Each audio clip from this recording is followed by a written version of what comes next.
And how are we doing today? I hope everybody is having a fabulous day. I got a great workout in a little bit ago in like 100-degree Florida heat, 100-degree index of Florida heat. It was awesome. No food yet today. Just not hungry at all. I am likely, when I'm done with here, I'm going to make some Asian beef, maybe have some kimchi with it. And then I have filming for, I'm filming an episode of Uncensored, which if you aren't watching already, you can check out Alan Roberts Uncensored, where I'm starting to do interviews with, whoops, I'm starting to do interviews and original content just for Uncensored. You can watch it on Spotify, or if you wanted to watch it live at 3 o'clock, I'll be talking to Heavy Duty Hulk.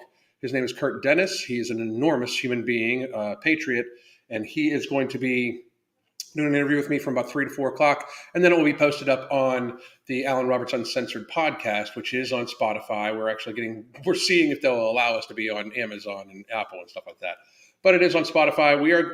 It's where I encourage people to literally talk about anything they feel that they have not been able to talk about in social media nowadays. So, I'll be doing that, and then probably later on tonight, probably grabbing some push-ups and bodyweight squats, and that's my day. I'm about a gallon and a half of water in. I've taken Nutrient Driver this morning along with Immortal, and then right before here, I took No Morbidity and another Nutrient Driver. So my hunger is just non-existent, and I got about a gallon and a half of water in me. So I'm literally I have no hunger at all whatsoever. I'm starting to test our next product coming out here soon. I've already tested a few of the ingredients I like a lot. We're looking for insulin sensitivity, helping to fight off sugar cravings. It should provide a lot of good stuff to help provide people protection from the cravings that No Morbidity doesn't protect against, because it's just an appetite and mood enhancer. It's an appetite suppressant mood enhancer, but they actually help with blood sugar cravings, levelizing insulin levels in your blood, and insulin sensitivity. It's a big thing. So today, that's me, okay? But please do follow Alan Roberts Uncensored, by the way, on Spotify. The link is right there. And if you wanted to check out our other stuff, you can buy our book, Fuck Being Fat. It goes right off our app. It was an Amazon bestseller, but Amazon did not want us to talk about weight loss anymore and won't let us put ads on the book. So we pulled it off of Amazon, and we're selling it straight from our app right now. You get a month of the app with it, live pre-recorded yoga, HIIT style training classes, a month of the hunger management support group, which is where I keep track of all of my nutrition, my workouts, everything like that. And it's a very large supportive group of people just trying to be a little healthier. And you get the app for the month. You can also get a 30-minute consultation with either myself or Crystal. And then you get the app for a month. Same things with the book that I mentioned. Or if you just know your weight loss journey or your health journey, your lifestyle is just completely blown away, you can get our coaching. There's the month-to-month special right there. And you can get our coaching. We talk to people on an individualized daily basis in their own chat with just Crystal, myself, and I on a daily basis, weekly video conference calls with me or Crystal, whichever you choose. Hunger management support group, use of the app. We help modify the person's lifestyle bit by bit by bit to a healthier one. We focus on satiation, satisfaction, appropriate levels of fitness activity. We work with people all the way from needing help just starting to get moving. People we just have to stand a little bit more often a day because they're so immobile, all the way to we have several people getting ready to run marathons who just need a better relationship with food. We have people that we have ex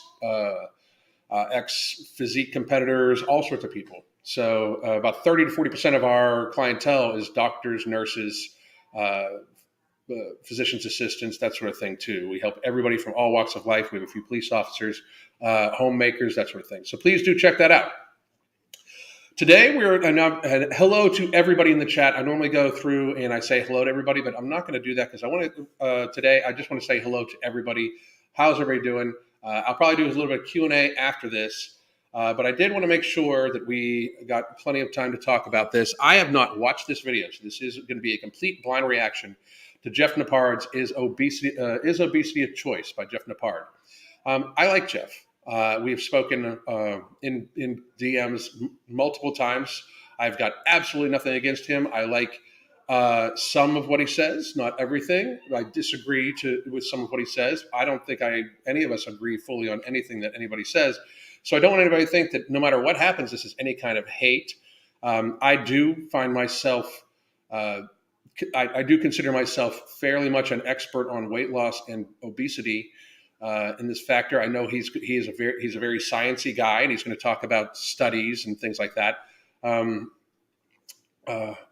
Is it a physical book or is it an ebook? It is an ebook. It is a PDF. So the podcast is only on Spotify. No wonder I couldn't find it. Jarella, it is also. I do talk about it. You can watch it live on the MF and COO on my Twitter, and that will be at 3:00. When I film them, I'd film them live right on Twitter, and then I put them right up on Spotify. So it's Alan Roberts, Uncensored, and you can follow the links I just posted up. So please do. Let's see. But again, back to this. So no matter what no matter what I get said, whether I agree or disagree, I do appreciate Jeff's expertise. I just do think he might be a little out of his scope, and I understand that he's a sciencey guy, and I mean, his girlfriend has had her issues with weight and stuff like that. I'm just going to go on record, like before we even watch this. Obesity is a choice. There are mitigating factors that make it harder for some people to control their appetite, control their hunger, everything like that. Very rare occasions where like there's things called Willer-Pratt, which normally does come with some learning disabilities and stuff like that cause the person to literally be constantly hungry. They lack the mechanism of knowing when they're full or not. And oftentimes, unless watched, they can eat themselves to actual death. And I'm not talking just like eat themselves like into obesity death, like eat themselves to death. And again, there's thyroid. There's plenty of thyroid conditions, PCOS, that all do kind of lower the basal metabolic rate of the person, and genetics do play a certain factor. However, I will say that genetics play a factor within a couple hundred calories for the person. It's not anything that would cause morbid obesity, and it would just mean that if you have some sort of genetic disorder, are on medications, have issues, something like that, that you just need to be more particular. While it may suck for you, it's still a choice. Nobody is doomed to obesity. Nobody cannot lose weight. Nobody cannot lose weight. Everybody can possibly lose weight. It's a matter of, how hard you need to try. I get that for some people, but nobody is doomed, especially to morbid obesity. That is just kind of a ridiculous statement. That a lot of people say. Anyway. Let's see. Yesterday's live podcast was incredible. I love that woman. She's amazing. Amazing.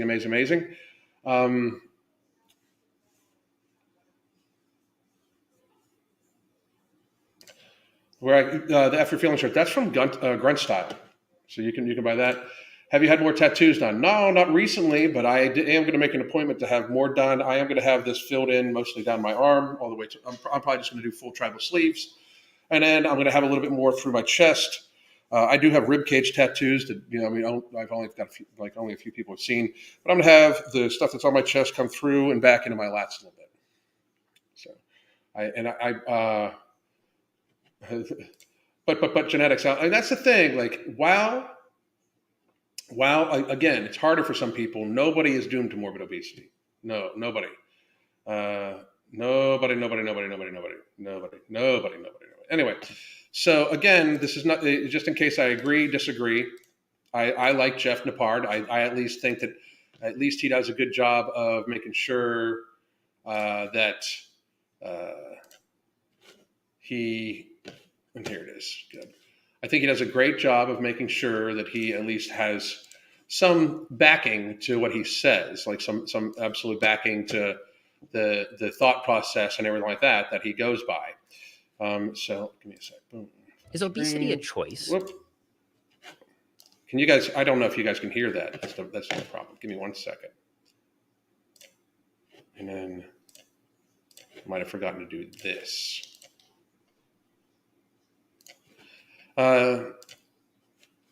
Is obesity a choice? End of discussion is what it's called. Okay. Let's go along with it. And here we go. This is a tough question, and a lot of people seem to think about it something like this, where you have an obese button on the left and a not obese button on the right. I don't think that. I don't think anybody, I do think that maybe, just to start off with, I don't really think people believe that. I think that people don't believe that people are like, oh, I want to be obese. Like, no matter what any of the fat acceptance people say or anything like that, I don't think anybody chooses obesity. I don't think that's actually, do I think that they settle or they make excuses for or they ignore? Absolutely. But it's not like I don't think other people even believe. Like I think the premise is a little off already. Uh, hang on. And anyone who is currently obese is obese because they made a conscious decision to press the obese button. But I don't think that's how it works. I don't think, and no offense, Jeff, but I don't think anybody believes that really.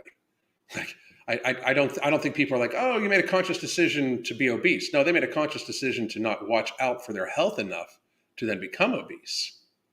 Like, it is a decision still, you know. So, we'll go. I mean, for starters, if you selected 100 people at random and gave them the option, my guess is that almost every one of them would press the not obese button. If you actually hooked everybody up to a polygraph test, it would be every one of them. Like nobody wants to be obese. It's biologically inherent in our nature to not be. The only people that I think would want to be obese would be like sumo wrestlers or professional athletes, where obesity is part of the job, and obesity is not just measured by. A lot of these people are obese just by BMI. But sumo wrestlers obviously are obese, but a lot of them downsize, lose weight, and they eat mostly whole foods, just a massive quantity of whole food. And for like football players and like that, these people choose this for their job. They don't necessarily choose it for a lifestyle. So there's a slight difference there. Will know about the potential health risks and social stigma that can come with being obese, so virtually no one would consciously choose to be obese in this simplistic sense. Maybe it looks something more like this, where you have this lifelong, continuous series of choices to pick certain foods over others, like whether to order fried chicken or grilled chicken, regular Coke or Diet Coke, a small fries or supersized fries, and certain behaviors over others, like whether to get up and exercise or stay on the couch. And over time, maybe it's the cumulative effect of these many individual choices that causes someone to become obese. I do think I completely agree with that, because it is a matter of cumulative choices that, systemic cumulative choices that are not in the person's best interest for their health. The eating of ultra processed carbohydrates, a lot of times people have physical food addiction to them. They do. Like, trust me. I mean, I get where he's coming from, maybe, but I literally have coached thousands of obese people at this stage. It's what it is. Like, people have a hard time saying no to these foods. These foods literally call to them. It's like the little demon on their fucking shoulder that calls out to them. So, and the Diet Coke, the Coke thing, most people I know that indulge too much, like into the Diet Coke thing, end up eating other calories anyway. Anyway, here we go. I think this is a bit closer to reality. However, even this analogy is still very incomplete. Consider this graph taken from a 1990 study where 24 subjects were overfed by 1,000 calories per day for 100 days, or just over 3 months. All the subjects were under 24/7 supervision by the research staff, so we can be confident they were actually following the protocol. That's outstanding. One of these bars represents a single person, and the height of the bar represents how much weight they gained in response to the same 1,000 calorie surplus. This person... Hang on, let me check something out.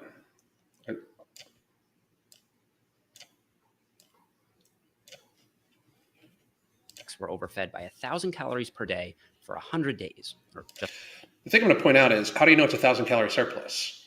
You're going off their basal metabolic rate, but I mean, one, are we watching their activity burn? Two, or do we know their intensity level of activity?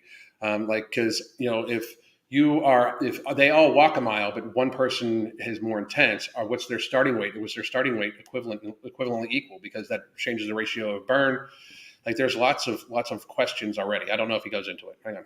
Just over 3 months. All the subjects were under 24/7 supervision by the research staff, so we can be confident they were actually following the protocol. Each one of these bars represents a single person, and the height of the bar represents how much weight they gained in response to the same 1,000 calorie surplus. This person over here on the left only gained an extra 10 pounds, while this person over here on the right gained an extra 30 pounds while eating the same 1,000 calories extra per day.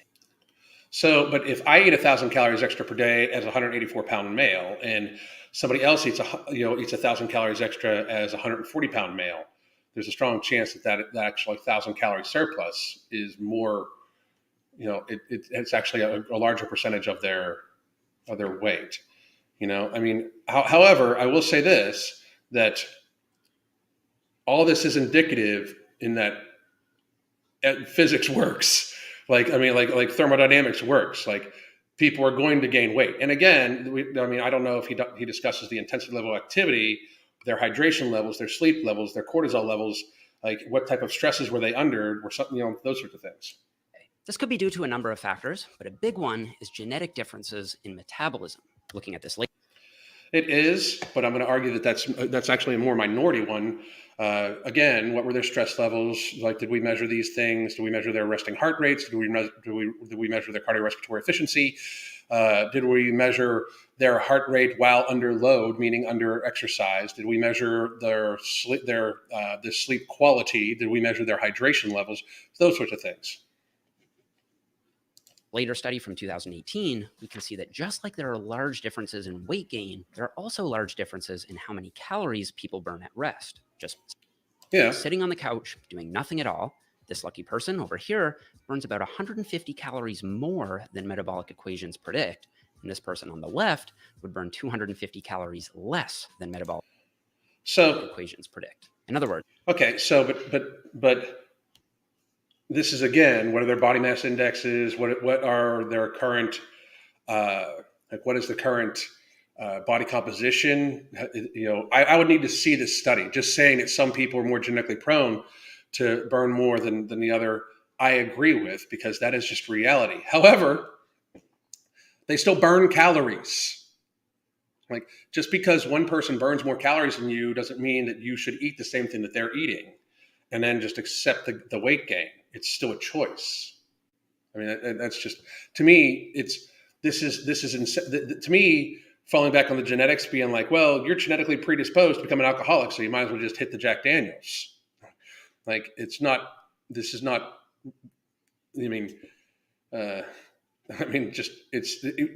personal responsibility exists. If none of these people exercised at all, this person would still burn about 400 calories more per day than this person. So, yes, but what else? Like, what are their stress levels? What are their what is their hydration levels? What is their sleep quality like? What is their family life like? What type of calories are they eating? Is this person right here eating whole foods, and this person right here eating ultra processed carbohydrates as the majority of their food? Is this all protein, and is this all carbohydrates just in general? Is this person, when they go for a walk, does their heart rate get up to 150 beats a minute? When this person, do they walk slow enough that they don't? It's just the same time of activity. Is their energy output the same when it comes to actual activity levels? There's just a lot of mitigating factors. Are there genetic differences that result in people having different genetic burns of calories? Of course there is. Let's be realistic. It's still a choice of what you put in your mouth, though. At no point in time is it not a choice. The only thing this means, since there's a 400 calorie difference, is guess what? This person eats 400 more calories than this person. Sucks to be this person, unless they like that. But it doesn't mean that just because this person burns more calories than you, that you're doomed to be fat, because you absolutely have to. Like, it's not a choice for you to eat less than that person. While it may suck that somebody gets to eat more than you, fucking all sorts of shit in life suck. Going back to the buttons, a small fries from McDonald's has about 200 calories, and a supersized fries has about 600 calories. All else being equal, that's a 400 calorie surplus if you choose to supersize. But this person also burns 400 calories more. So through no action of their own, they could choose to supersize every time, and their net. You can't necessarily say it's no action of their own either. You maybe they pay a little bit more attention to their stress levels. Maybe they pay a little bit more attention to their the intensity of their activity. Maybe they pay a little bit more attention to their familial units and socialization. So, like, in-person socialization has been shown to help with stress levels also, those sorts of things.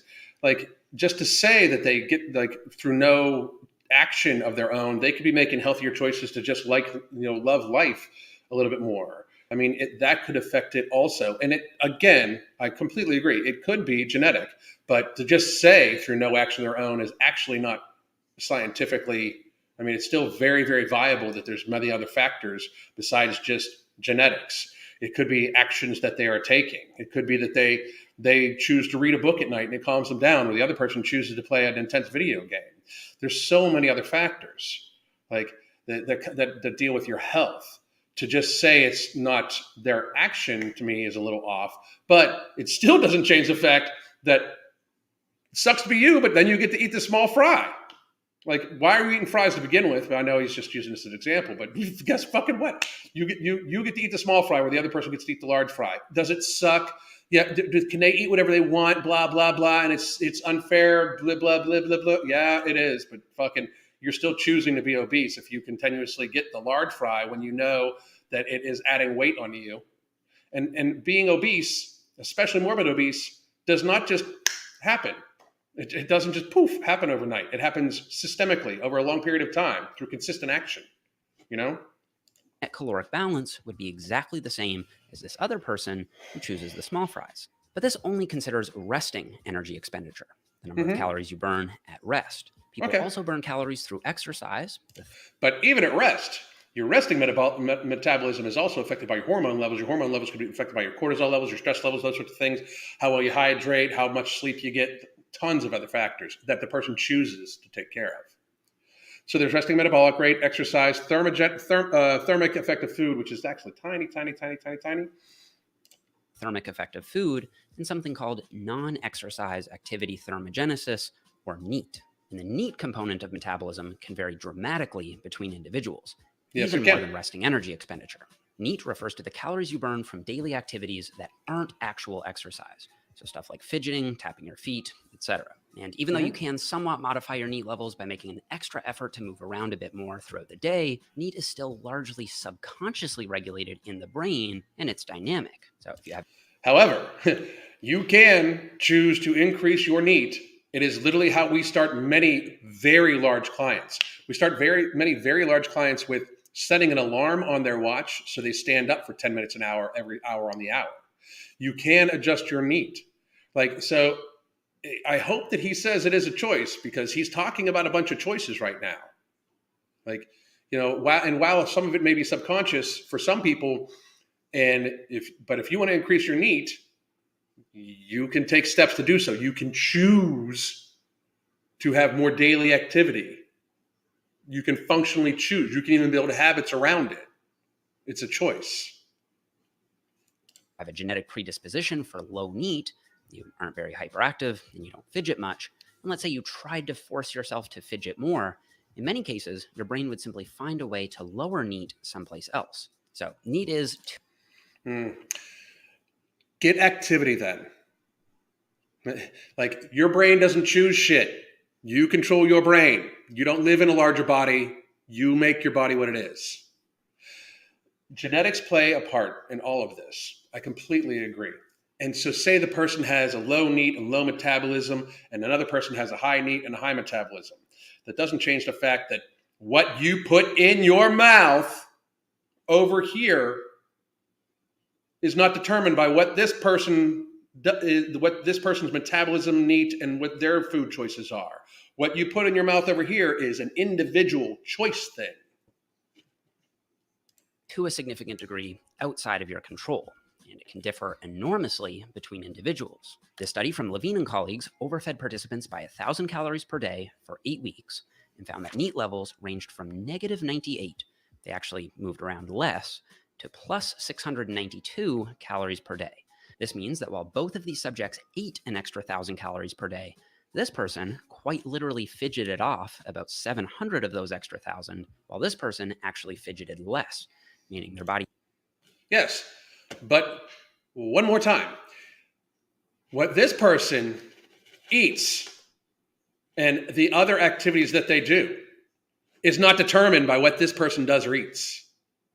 Like, just because this person makes choices to eat more, this person makes their own choices about what they put in their mouth. Even if this person has to eat much lower calories and move around a lot more than this person to be healthy, that's still this person's choice. He had to deal with all those extra 1,000 calories eaten, plus a little more. So clearly, anyone who's been genetically blessed with a high resting metabolic rate and high meat levels can choose to press the junk food button many more times and still maintain a lower body weight compared to someone who's not as metabolically gifted. Yes, which does suck, but one more time, that means that the person who is not metabolically gifted has to make better choices. It is still a choice. Like, by your own admission, if the one person can make poorer choices than the other person, that means they're both making choices. And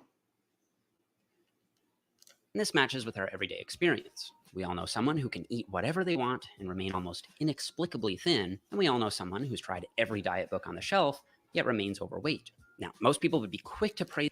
Real quick, most people that have tried every diet book on the shelf successfully lose weight on almost every diet. They just fail to plan their choices after the weight is lost. They fail to plan how they're going to actually lead a healthy lifestyle, which is actually what we focus on at our coaching, is building a healthy, sustainable lifestyle that's, when you're done losing weight, it just remains off. The diet works for almost everybody because guess what?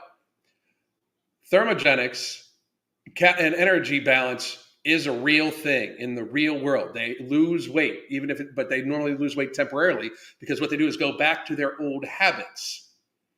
So just alone, since they've tried almost every diet, I still have yet to meet the person that says that they can't lose weight no matter what they eat or what they do, that would allow, nobody cannot lose weight.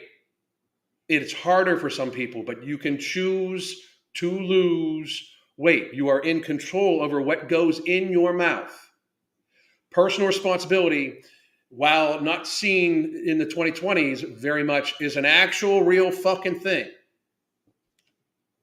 Praise the thin person for their discipline and critique the overweight person for simply lacking willpower and making the wrong choices.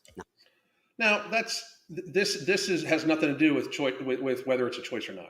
Not realizing the many baseline genetic factors that could be making it very easy for the thin person to stay thin and making it very hard for the overweight person to lose any weight at all.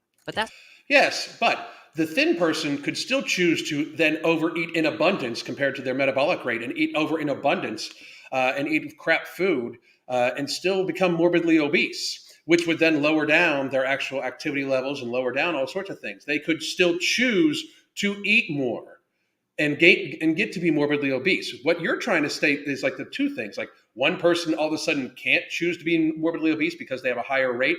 Anybody can become obese. Anybody can become obese and anybody can lose weight. It's choices. Like, stating that one person is perceived as having willpower when they don't, and one person is perceived as lazy, that's all wokey woke bullshit. Because frankly, while it is sometimes very true that people perceive morbidly obese people as having low willpower and being lazy, and it's not always true. I don't know a morbidly obese person that deep down doesn't want to lose weight and deep down hasn't tried to lose weight and does need help with their lifestyle. And society may put that out there on the person. That has nothing to do with whether it's the person's choice or not. It's still a choice. That's just metabolism. There's another big factor here, which is hunger. Research also shows that some people simply experience more hunger than others in response to dieting. Some people feel like they're constantly fighting their body's urge to eat more, while others feel more normal hunger, where it's low. This is absolutely true too. However, I will say that what she's about to eat is going to make her even hungrier because it's going to cause some sort of glycemic response in her body. Most people, when they eat actual food, have a more normalized hunger level, especially because they're not messing around. Their hormones correct. And their blood sugar levels kind of stay more level. What she's going to eat is going to spike her insulin. That is processed food. That is not actual food. That is a food product of mostly carbohydrates. Processed carbohydrates tend to make the person hungrier. People that tend to eat more whole foods have a higher satiation level. Now, are there natural different levels in satiation? Of course there is. There's natural levels of leptin resistance and leptin sensitivity. Same thing with insulin resistance and insulin sensitivity, as well as ghrelin levels, those sorts of things. Those are definitely genetic factors. There is this, supplement out called No Morbidity that does help out with the stomach level of hunger. And then we're going to be working on something for blood sugar regulation, but that's beside the point. This is still a choice. She is still choosing to give into the hunger, even though it's necessarily bad for her. This is not, in no way, does it make it harder? Yes, to be constantly hungry. It is still a choice. It is still a choice. It is still a choice. Low after meals and picks up as it gets closer to mealtime. Just consider this hunger study from 2013, which looked at the difference between eating a high-fat meal and a low-fat meal. Now, it turns out both the high-fat meal and the low-fat meal were able to suppress hunger very well on average. However, when that average trend was split up into individual subjects, you suddenly see this huge disparity between individuals. Some people were still quite hungry after eating the meal. Others felt very full. And since hunger is what naturally drives food intake, which is why we often suggest to our clients, which, by the way, you can't get our coaching, we have our clients check their hunger levels on a scale of 0 to 10 right when they eat food and 2 hours after they eat food. What they do is then teach themselves what foods satiate them more. So basically, if you eat a piece of pie and your hunger level 2 hours afterwards is at a 10, you'll eat almost anything in abundance because you're starving. But if you eat a steak and 2 hours afterwards, you are of the same amount of calories as the cake, and 2 hours afterwards, you're not hungry at all, I would suggest you lean more towards eating steak. Like, it's still a choice in what you eat because different foods affect your different hunger levels also, you know? It's choices. For most people, we once again see that someone who still feels very hungry after a meal will have a harder time stopping compared to someone who feels full. So, a harder time. It does not mean that to say that they can't in some way makes it seem like they are not in control of their physical body. You know, it really, really does. We've covered 2 genetic factors explaining why weight gain happens to some people more easily than others, even given the same food and exercise choices. But there are still so many other biological factors that can play a role, such as whether or not you take certain medications. Absolutely. Medications can make you hungrier, and they can actually reduce your metabolic rate down. And they can also cause it so you can't, some of them, like beta blockers, make it so you can't get your heart rate up to a certain degree to burn off more calories. Then you adjust your food. It's still a choice. It can increase appetite and water retention. And by the way, I am also going to say this. If you're on medications for blood pressure, cholesterol, antidepressants, those sorts of things that like would in fact negatively affect your negatively affect your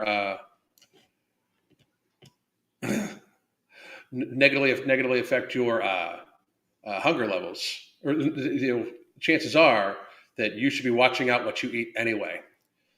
Alan Roberts, why do you come across as a very bitter person with a huge chip on your shoulder? Why do you come across as such a little hoe? Like, you're just you literally came here to write me a sentence of, why do you come across as a bitter person? You seem like you have a huge chip on your shoulder. Like, you sound like a fucking pussy.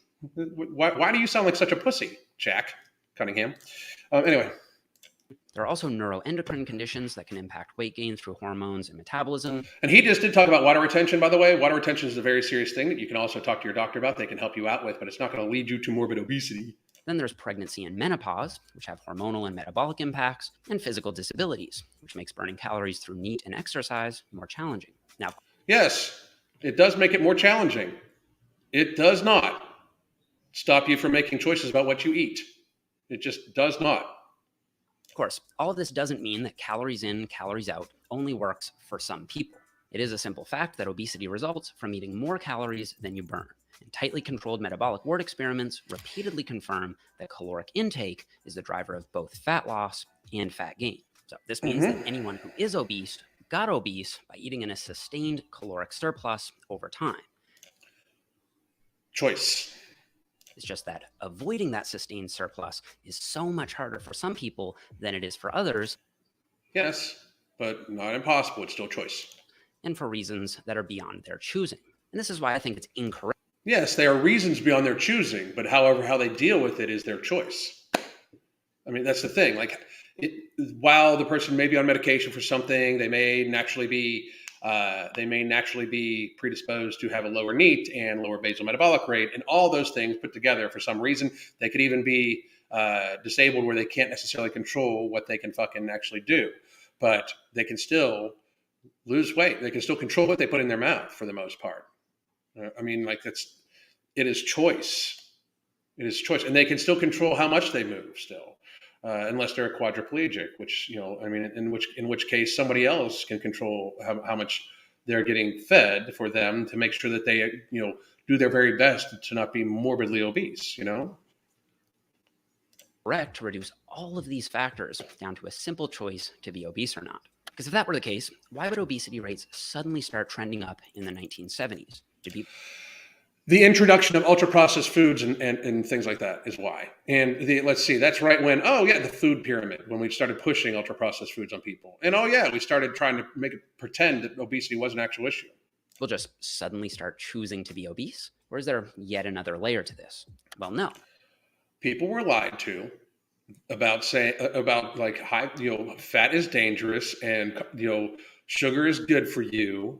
And, people basically were, while it is bullshit, ignorance is also not an excuse. It's fucking ridiculous. I don't think that the spike was due to more people choosing to be obese. Nobody chooses to be obese. But rather from the fact that high-calorie foods became so much more readily available for cheaper prices, meaning still choice to eat them. More people had more access to delicious, highly processed, high-calorie. Not sure what ADHD has to do with this. No, I have ADHD too. It doesn't make me a pussy, so that's not why you're a pussy. I just have no idea why you're just such a pussy. Calorie foods. And this leads us into the whole other side of this, which is the environmental factors. So entirely apart from the genetic and biological factors that we just went through, there are also environmental factors that can impact your susceptibility to obesity. This includes susceptibility. That's like the same thing as susceptibility to alcoholism. Just, you get to choose whether you drink still. Stuff like the food environment, where apart from the spike in availability, we also see better, flashier marketing for high-calorie foods that promote overconsumption and large portion sizes. There's also the fact still choices.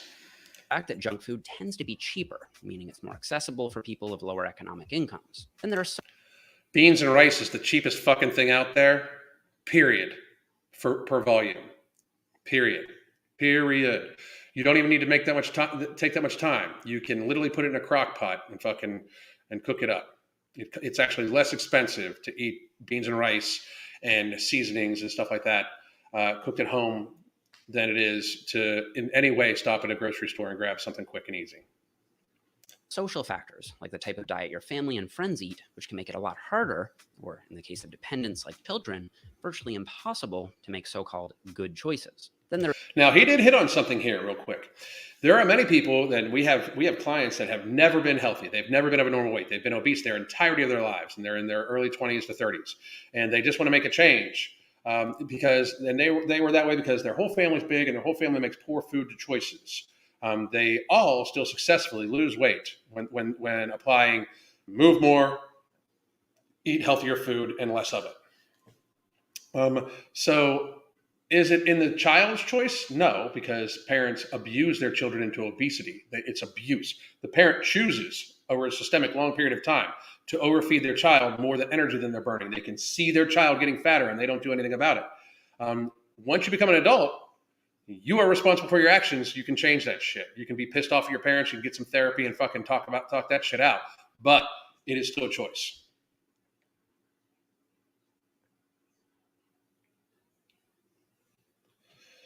Junk food is easy to get, and let's be honest, it's tasty. Sure, it's just unhealthy for you, and you're choosing to be unhealthy for the sake of mouth fucking yourself. There are the lifestyle factors, like how much sleep you get. And while it may be tempting to tell people to just get more sleep, that isn't always feasible depending on work and other responsibilities. In fact, this 2017 meta-analysis found that night shift work was associated with a 23% higher risk of being overweight, and this 2019 meta-analysis found a dose-response relationship between sleep duration and obesity risk. Less sleep. That's a lifestyle thing. Then you adjust your lifestyle. It's still a choice. Like, it's still a choice. Still a choice. It's crazy.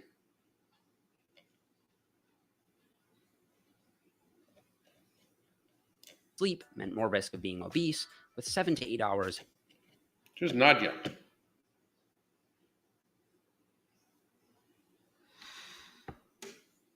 I don't see Nadia's comment.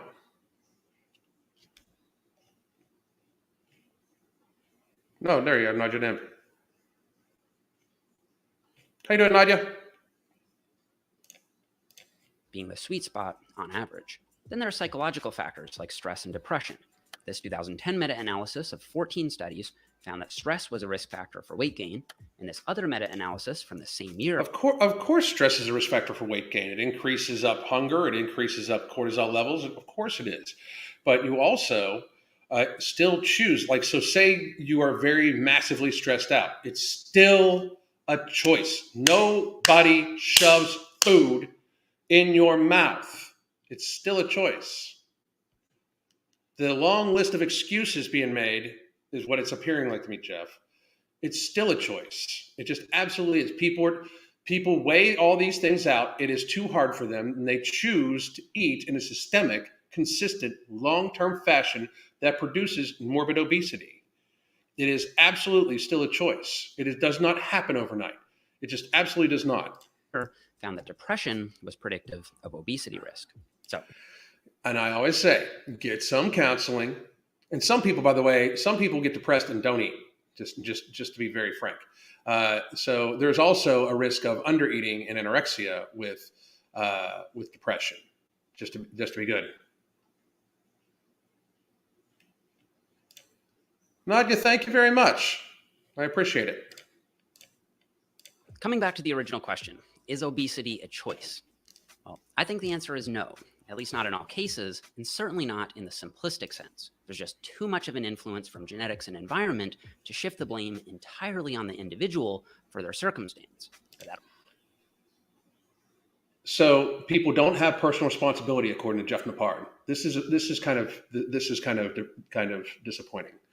You're going to say that obesity in some cases is not a choice.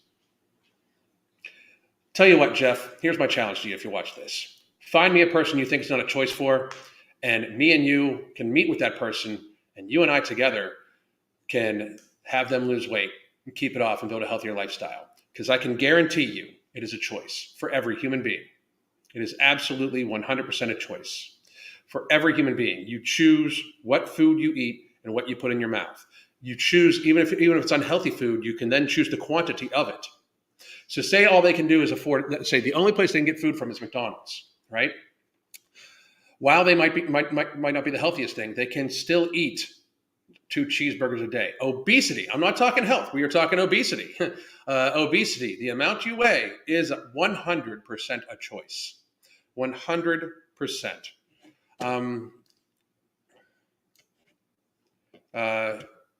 To say no, it just takes personal responsibility away from people. This is disappointing a little bit. That also doesn't mean that no one has any control over their health and their body weight. Clearly, if people want to lose weight, even if there are many factors working against them, such as low metabolic rate, high hunger, and so forth, it's still possible to lose weight if you sustain a caloric deficit over time. And I can link another video here explaining exactly. Okay, good. So you're saying, you said no, it's not always a choice, but then you just said anybody can lose weight. So I'm interested to hear this. Exactly how to do that, which goes beyond simply eating less calories and delves into behavioral modifications that most people will need to make to have long-term success. Ultimately, by choices. Though, I think the is obesity a choice question comes back to semantics. Perhaps what I mean by choice is slightly different from what you mean by choice. I can agree with that. If you did want to argue that it is a choice in some sense, I think the best you could do is say that it's a complex series of choices intertwined with many other complex contributing factors. So as people in the health and fitness space, I think we should make an effort to be more understanding of these factors and more compassionate toward people who are struggling rather than making assumptions about their choices and their characteristics. And then I think that the world has ass-patted people into morbid obesity to the point where we have literally over 50% of the population is viscerally obese in the United States. I think that the time for being super understanding and telling people, oh my God, everything's going to be okay, actually hurts people. I think the understanding train has left the fucking station a while ago. I mean, like you are literally saying that, like in one sentence, that it is not a choice, but then it is a choice, and you're just saying that we should be nicer to people. Well, I'm saying fuck that. We've been nice enough to the point where people are now literally the obesity rate is exploding even more in the 2020s because of everything that's going on. Um, to tell somebody like, hey, I understand it's not like to tell somebody that they don't have a choice about being obese is crippling to that person. It is a crippling lie that robs that person away from dignity. It robs that person away from thinking that they have any control of their life. It robs that person away. It victimizes that person and marginalizes that person to a massive degree. I mean, I understand that you may think that we need to be nicer to people because he's an exorbitantly nice guy. So is his girlfriend. And again, I have nothing against Jeff. I'm just saying that approaching it from this way absolutely leads to people just getting fatter. Like making excuses when the world is full of them already for people. I think that that's a very, very, very negative thing. I absolutely do. Instead of blaming them for their circumstance, instead focus on pointing them in the right direction with good, sustainable nutrition advice when they ask for it. Now, I want to give a quick shout. Good. I'm not going to deal with his shout outs or anything like that. I'm glad to see that you actually did, even though you said it's not a choice, said it was a choice multiple times. Is it a harder choice for people? Yes. Some people have a much harder time about it. I've talked about it for years. Some people have an incredibly harder time losing weight because of some issues. Like we have clients I have clients that do not even have a thyroid, that are medically managed with thyroid medication. They're losing weight, because it's a matter of choices from there. It's a matter of controlling your hunger. If you know you are predisposed to be hungry all the time, eat highly satiating foods. Maybe for many of you, and Heidi, I just saw this now. I'm going to be wrapping it up in just a couple minutes. So I would love to have you on some other time though. Same thing, Nadia. I haven't checked out your videos, but it seems like everybody's. I think I've checked out a few. Let me check this out here. So many people popped on to say.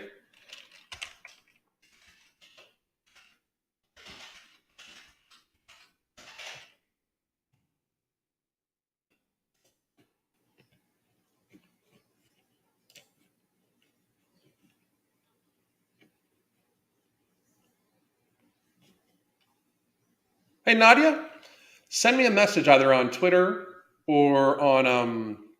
I have checked out your channel before. Send me a message either on Twitter at the MFing COO or at my Instagram, the MFing COO. Okay, maybe we can pull you on live sometime. Do a full interview. I think that would be neat. So.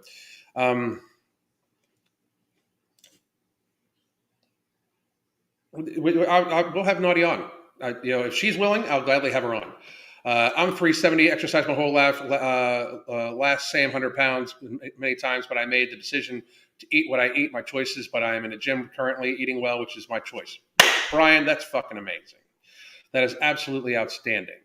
But that's what I'm saying is like, and again, no disrespect to Jeff, but I do believe that, like, we've ass patted people enough. Yeah, I mean, we really have to, in some way, say that it's not, it's either even partially out of your control. It is 100% in your control what you put in your mouth and the quality and quantity of food. The expensive thing, I'm sorry, I've yet to go to a gas station where I couldn't pick up beans and rice. And like you can pick up like 3 days worth of beans and rice for one sandwich worth of money. Is it a pain in the ass to cook for people? Yeah, it is. The nuance of this discussion here is way over the bald guy's head, except I'm saying absolute facts. So, I mean, fucking sad that you don't see this, you pussy.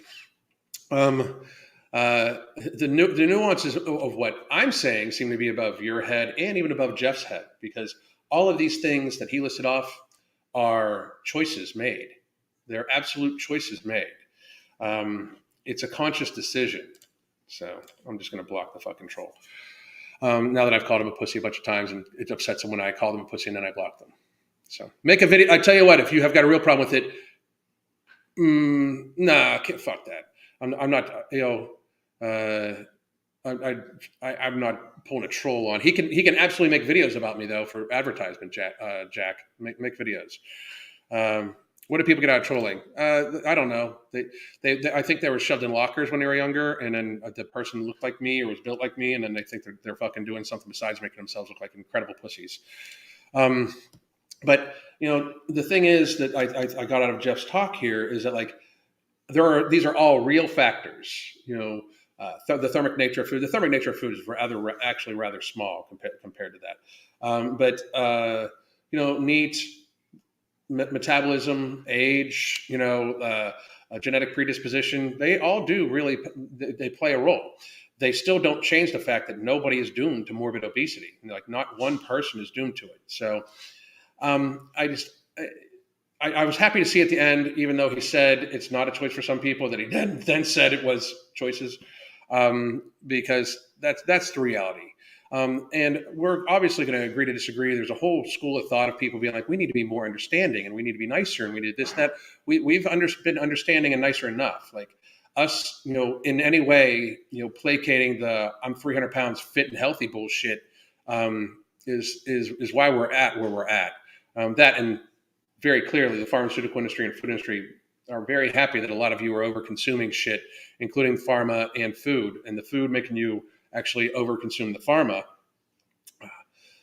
because they make lots of fucking money off you guys. Like the obesity is the largest consumption there is when it comes to food, pharma, clothes, fuel, everything like that. It drives a lot of shit, a lot of big business. So to think anything worse or anything little, anything less is ridiculous. So just to be very real, I'd like to connect with you, learn more from you. Absolutely, send me a message on either Instagram or on Twitter, and we'll set something up. It would be fun. And I have watched your videos before, so that would be neat. All right. Anyway, I hope everybody has. I'm really not gonna. I'm not gonna stick around much longer.